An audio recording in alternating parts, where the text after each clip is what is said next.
Every morning, I was in college at the time, so I would drive to college 20 minutes in one direction, and it was like if you had a line, I lived here, college was here, can't see that, and then I had to go past my house to the karate school. It was exactly in the opposite direction, literally on the same road almost in the opposite direction.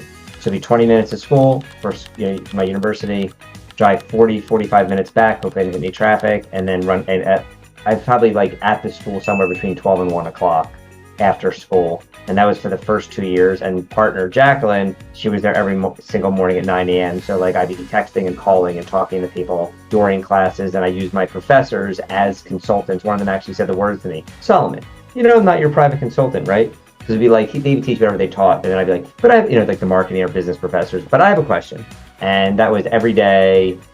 If I had a day off, I was at the school at 9 a.m., of course. And that was 7 days a week for years and years and years. Just birthday parties, Sundays doing demos, delivering flyers. We used to deliver flyers. Jacqueline had a part-time job as a waitress in the beginning. And if she got off of work at midnight from the steakhouse, we would go deliver flyers at 1 a.m. Had to get done. I remember the lights, people had motion sensors and the lights would snap on. And then people would look out their windows at 1 o'clock in the mornings and we'd be standing there putting flyers to their mailbox, which we shouldn't have been doing.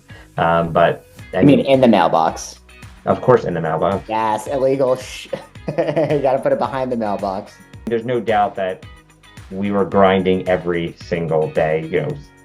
Somebody once said, an entrepreneur, I choose to work any 24 hours a day that I want. And for us, we had no money, no anything. If we wanted a treat, it was this is not exaggeration. It was at the dollar store. It wasn't like we would even splurge every day on $1 of, Reese's peanut butter cups or something.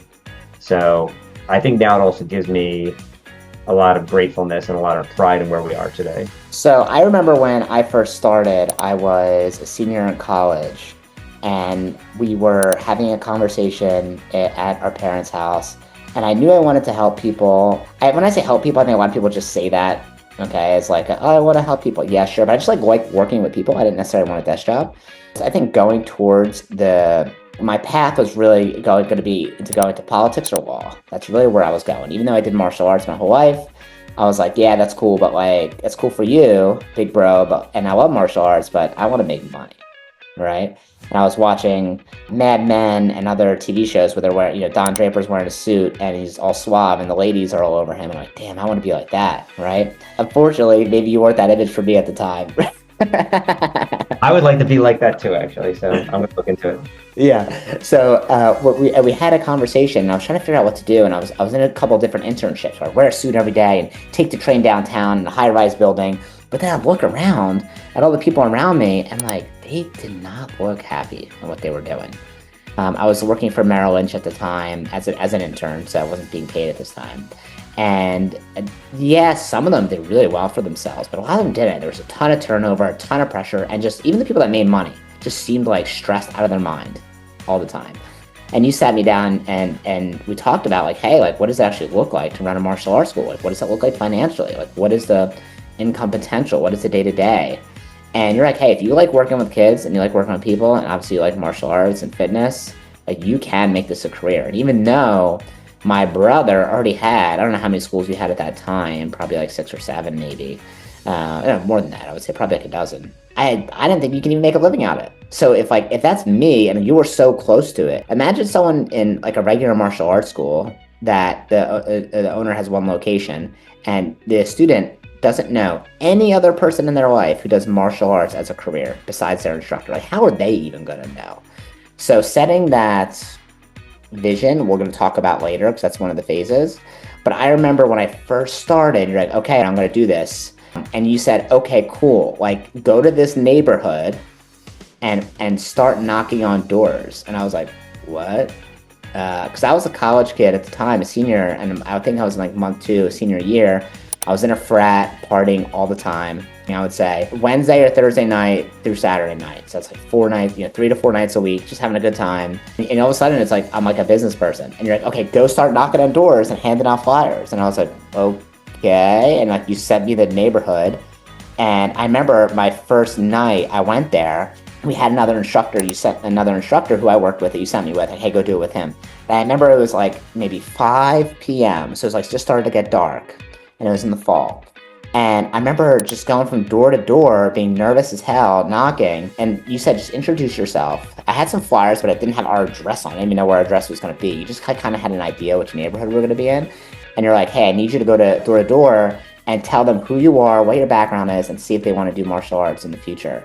And it was like, A, scary as hell, B, a ton of work, just going door to door.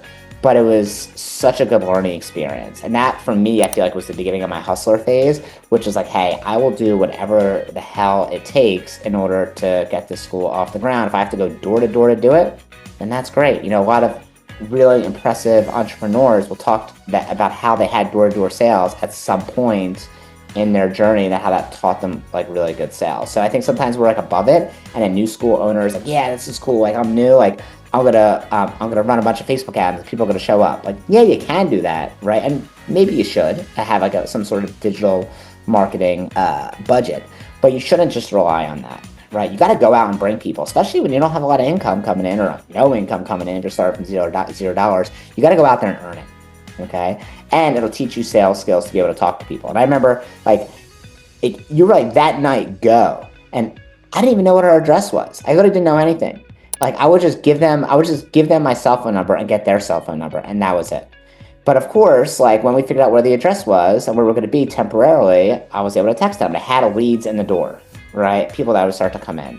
And for me, that was such a pivotal moment. So let's talk about that phase one, the hustler phase. So I talked about my experience, but we're going to talk about like what your focus would be. So level one, the hustler phase, between 0 and 10K a month, the focus is going to be getting new students any way, anyhow you can. Okay.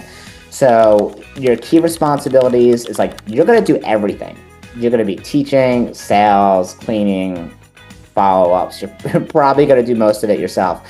Your heavy focus is going to be on student acquisition and building early retention habits, okay?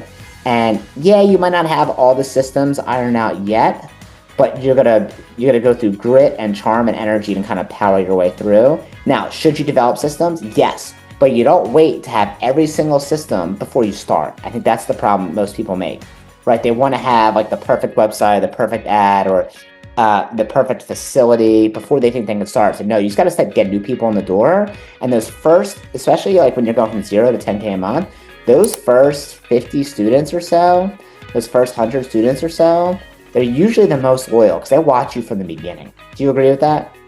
Yes, sir. Just that's why it's called the hustler phase. You're just going to grind to make it work. And there's a couple skills that you're going to work to master during that time that you're going to want to master. Now, it doesn't mean master like, okay, I mastered it, I know how to do it forever. But hey, these are skills you really want to develop. And of course, you'll get better and better at it over time. So the one thing is you want to be good at grassroots marketing, right? So when you can go out and recruit and bring in new students without having to pay for them. So that's going to be table events, demonstrations, maybe partnerships, programs at local schools and daycares, which I teach. You got to be really good at selling memberships, okay? So I think a lot of people in the beginning, they don't want to sell. They're really scared to sell. So when you are training a new location, a new action karate location, you have an instructor that comes on board. And maybe, yeah, they've been an instructor at one of our schools for a while, but now they're the head of the ship and they're developing their location. How do you get them to be comfortable about selling memberships? I feel like a lot of times that's like, people feel icky about sales in martial arts. They just have a weird feeling, especially in the beginning. So what do you do to help martial arts school owners in the beginning, if they're part of, our franchise, that to help them feel comfortable selling? I mean, we have scripts for everything. Some people need more than scripts, but we try to start with memorize the scripts, memorize, internalize, personalize. So first it's strict memorization, like you used to memorize the presidents or the states and the capitals. Just memorize. Then it's internalized, right? And when they do that, in their heads, they sound like a robot and they sound super uncomfortable. They don't sound uncomfortable usually to other people, but in their own minds, they sound uncomfortable. They sound like a robot. And then internalize, it gets a little better. And then once they have a level of success, so for us, that would be like maybe grossing $30,000 a month or something. Like they've done it for a while, they got it. If they want to personalize it a little bit, we say, great, you can personalize it a little bit, not an issue at all. You can do that. And then if they do that, we ask them to tell us what they want to like modify, because we either say like, oh, we did that before and it didn't work, or did work, or hey, that's a great idea, try it, let us know how it goes. That's one of the ways that we grow. The people I'm not doing enrollments anymore, so there could be a better way. And if there is, I want somebody to do it. I don't want them to do it if they're brand new though. Like the system we have, I know for a fact works. There could be a better system, but I don't want to take a risk on their livelihood of them risking it. So I'd rather them just stick to what we have, but then later on we do that. Sometimes people have hang-ups over money, like asking for money. It's just, like it's just based on the way they were brought up. So sometimes we have to like teach how to not impose who you are on the other person, and make sure that they're comfortable with. There's no difference between $1,000 and $100 or $10,000 and $1,000. It's all the same. It's just a number. It's just a number. The only thing that's different about it is your perception of it or your relationship. So we try and we have a drill where we have them. I'm sure we've done it with you, or you've seen it done. Yeah, no, I know. Like, hey, like you have to ask me for a color. I'm sure you can teach it to your clients or people on here. So it'd be like, can I have blue? Can I have orange? Can I have brown? Like, there's no emotion to that. But if you wanted to ask somebody on here, let's play it. Let's play it together. So, all right. The key we would do it is you teach them how to really do it, but it'd be Yeah. So let's role play here. So if you're a school owner and you're listening right now, and you have a staff member that you want to be able to get them to enroll new students, or you like you're just not comfortable, you feel weird doing it. Try this drill. I'm gonna tell you right now, like how we're gonna do it, and you can just copy it. And by the way, like I've joined multiple martial arts schools myself that are like, when I'm a student, like at jiu-jitsu schools. I would say 2 out of 3 of them, no one has sold me a membership.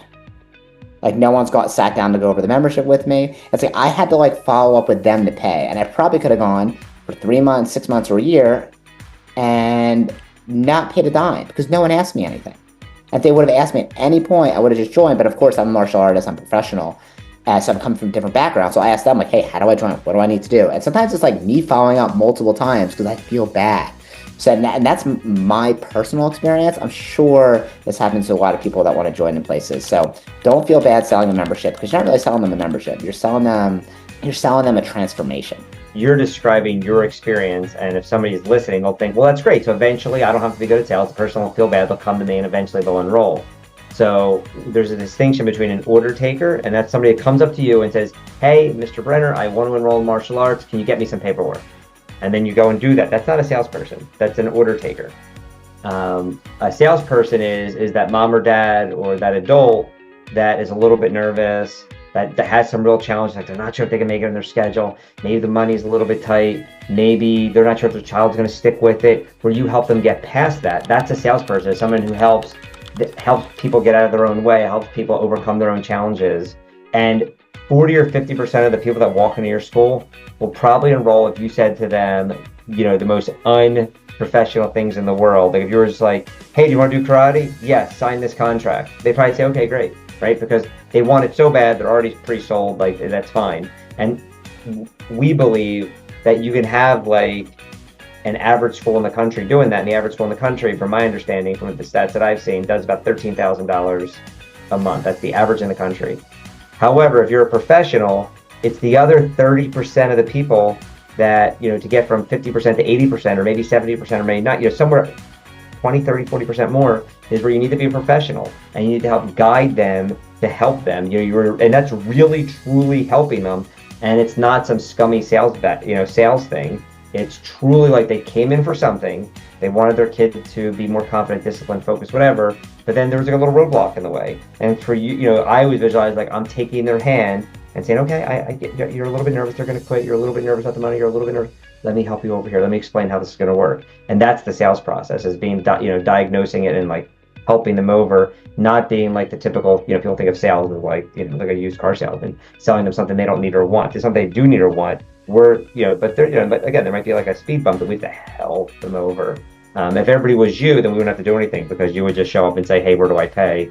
And, and I'm the same way. Sometimes we go places and I'm like, hey, how do we join here? But that's not the average. Yeah, that's the minority for sure. Like if I didn't do martial arts already, if I didn't already train in jiu-jitsu and I was like thinking about it, not sure, it's very unlikely I would go back to that place, right? It's only because I already know I want to do it and I'm coming from a different perspective.